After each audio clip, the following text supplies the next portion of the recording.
This episode sponsored by our viewers. Thanks to folks like Ellie, Ivar, and Connor, we've been able to continue producing episodes. Our most dedicated sponsors are those that enjoy the show. You can show your support at everydaydrinkers.tv/donate.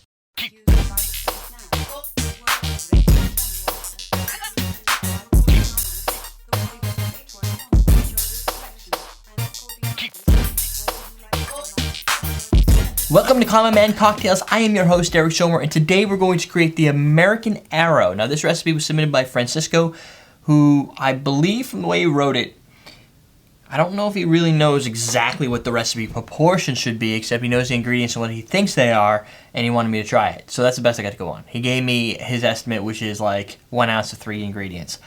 Vodka, whiskey, and tequila. Second agenda. Gross. I had asked people on Facebook what I haven't used in a while that they like to see, and one of them was tequila. So I got the tequila. Also, he spelled whiskey without the E, so I'm guessing he means Scotch whiskey. So I'm using Johnny Walker Black. Now... Not blue? No, not blue. So I'm going to go with the Scotch. If it's not Scotch, it could be maybe Irish whiskey, a bourbon, rye, I don't know, Canadian. Use what you can get, but I'm going to taste it as if it were Scotch. Got some Glacier vodka as well. And now for this, I should probably explain. So I'm just going to make this stirred in a lowball glass because it's got pretty strong ingredients. And he said he had one that tasted like gasoline, and he wants to know if maybe this is better. So I'm using an ice ball because it's cool, and that's usually when I drink whiskey. I use an ice ball because I can. You can usually get them on Amazon. Some of them are smaller, though. I haven't found that specific size online, but if you search for ice tray or round ice, it's trendy now, so you may be able to have an easier time finding it. There really is no excuse why you can't get trays like this. Mine happen to be promotional from a gin company, so what are you going to do? So there's our 1 ounce of vodka. I selected Glacier because it's got that... It's potato vodka. It's got a little more flavor than like a 5 times distilled, very straight, clean, clear, neutral vodka. And I was kind of hoping just to bring out a couple flavors since it's going to be... Like gasoline? It could be gasoline-like. For tequila, I chose Cabo Wabo. Excuse me, Cabo Wabo because it's clear, it's crisp. People have asked me would I suggest people buy this as opposed to other tequilas. My answer is pretty simple. Hold on, I poured a little too much in there. I think it's a little costly. Why'd you pour it back in the bottle? Because I had already used that measuring cup. Oh. I just didn't want to taint it. I think it's a little costly for what it is. For the flavor that you get, you can get from similar flavors from a much cheaper bottle. Come on, it's Sammy Hagar. It is. Well, or at least was. Not anymore. I don't know. I'm not 100% sure on that. I'm going to stir this up, chill it a little bit.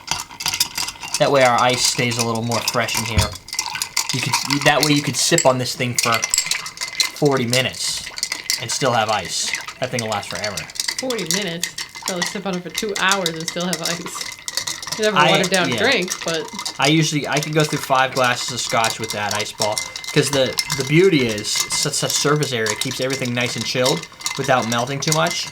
And you don't overdo it because it takes up so much room that I think you can have more than your standard amount because there's just not that much in there. Pour it right over the ice ball. And see, even in this case, you could make 2. A little diluted ice.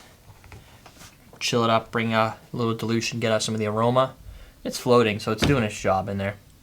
And if you can make it perfectly clear with whatever filtered, distilled, whatever water, best of luck to you. It's got nice, it's almost like a essence of tequila, but that nice oaky Johnny Walker Black.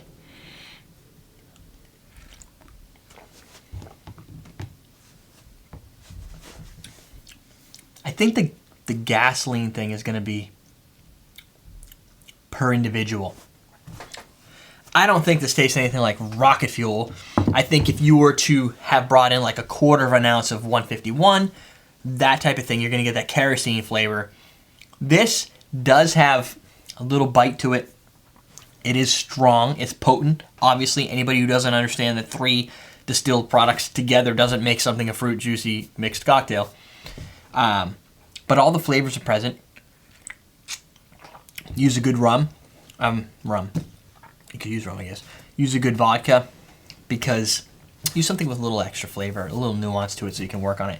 But if you are not into the alcohol taste or just rock your face off style of drinks, you're going to have a problem with this. Personally, I think Johnny Walker may, in this case, step up and lead the show. I get a lot more Scotch flavor than I think tequila, but there is a nice tequila finish. There you go. Pretty simple. You get the 3 ingredients you want. Use the 3 versions you love, because why would you use a sucky ingredient and 2 good ones, right? That doesn't make any sense. Other than that, question of the day, I have a simple question. It's really about whiskey. So you have your Scotch, you have your Irish whiskeys, your Canadian whiskeys. What's your favorite brand for whiskey? The whole spectrum, from Johnny Walker, Delwynny, Chivas, Canadian Club, a bourbon. I don't know, what's a good bourbon? What do you like? Buffalo Trace? Yes. Or Maker's Mark? Cuddy Sark? Scoresby's? What do you think? What's your favorite whiskey? I'm your host, Derek Shulman for EverydayDrinkers.tv. Oh, by the way, hopefully the Patriots won this year. Go Pats. If you won, go next week as well. We're teaching you how to drink.